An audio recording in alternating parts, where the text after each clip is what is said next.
Good morning, good morning, good morning. It is Wednesday, January the 4th, 2023, second trading session of the year, and going to be very quick with this because there's not really too much to continue to cover as we churn in this same zone.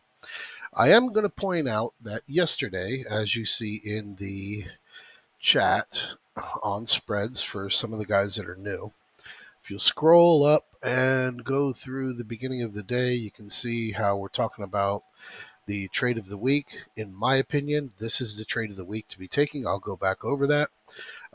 Here, prior to the open, right around 9/11, looking at the unbreakable ranges.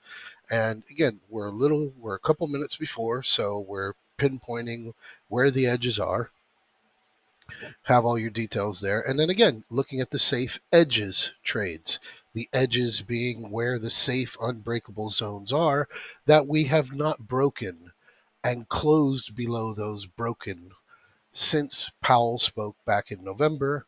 And that was on the call side, and we were bullish that day anyway, so it didn't make any difference. A couple of the things that didn't point out in that video about doing these 5% credit spreads. But anyway, the put spread 3805, 3810, that was the primary focus for the day because the upside was obviously very limited. And when you came in there at the start of the day, you were getting 55 cents on that 3810, 3805. They went as high as $3 during the day as you got later in the afternoon. And as you see, when you go through it, they went to absolute zero as we closed at 38.24, which again, we have been since December 15th just defending this 3800 area and closing above it. Other than that one day there, that Tuesday after Christmas on December 28th, sorry, Wednesday, because Monday was the holiday, the one day that we didn't close above that 3820 area, and right there we are. So here we go. Today, as of this morning, right now, looking around 39.01 for the upside, 37.70, 71 for the downside. Those will be the strikes that we'd be looking at for the unbreakable. And again, going back to yesterday's email, looking at that trade of the week. Trade of the week being one that everybody can be able to participate in and looking to hold this trade all the way through until we get into the end of the trade on Friday. $1.70 yesterday. As of this morning, you're looking at $2.50. Yesterday, as I was posting in the room, you're looking at $3. $3 on a 5-point spread is 150% return. Not anything to go, shrugging your shoulders off and saying, it's not worth it. Got to hold this all the way until Friday. It's 150% return. At 250, you're looking at 100% return. At yesterday's mark over there at $1.70, you're looking at a 50% return.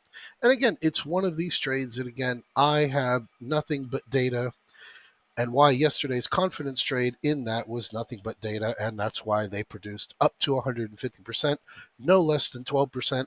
Everybody came out a winner. So off to the charts very quickly here. And I'm here on the SPX since the December 15th.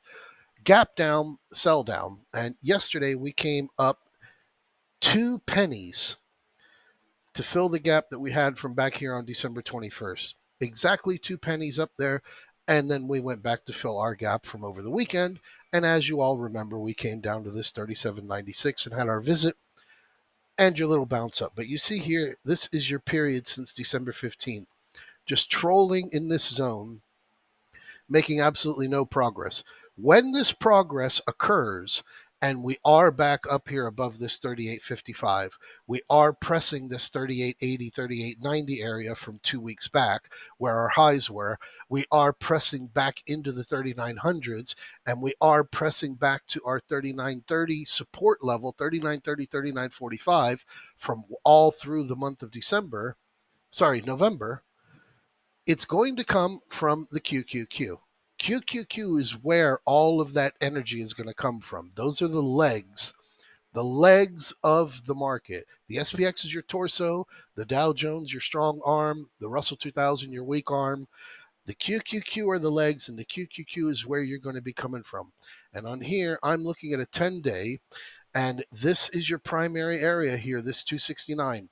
We have to see this 269 get recovered. Then from there, we can start looking at that 275 area.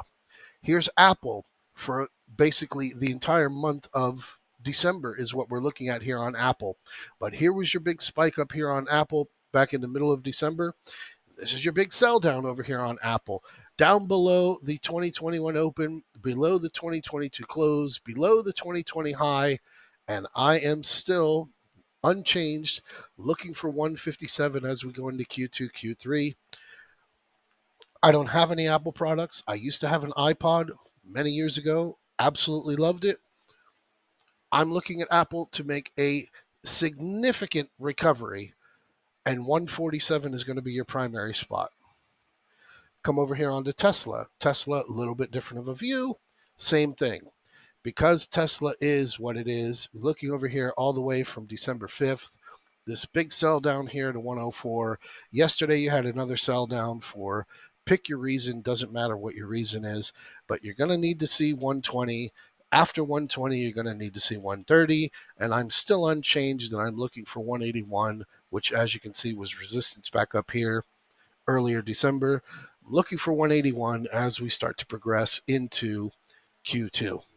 Sooner the better, absolutely so.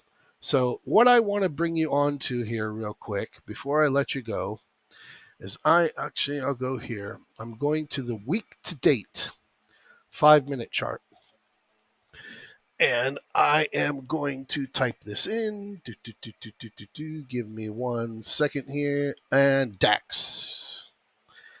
DAX and DBI. And this is Germany for the week. HSI. This is Hong Kong for the week. And then I'm going to bring you here, okay? 𝐒𝐾𝐅𝐄. And this is the FTSE for the week. And let me zoom you out a little bit over here on the FTSE. This is the FTSE over the course of a year. Now you see your October low, and you look up here at where you're at. See that 766. And I'll bring you out on a 3-year chart. And you see where you're at. This was your highs prior to COVID, your big COVID drop, and here you are just pushing that area up there. Now let me zoom you out a little bit more. And here's your 5-year chart.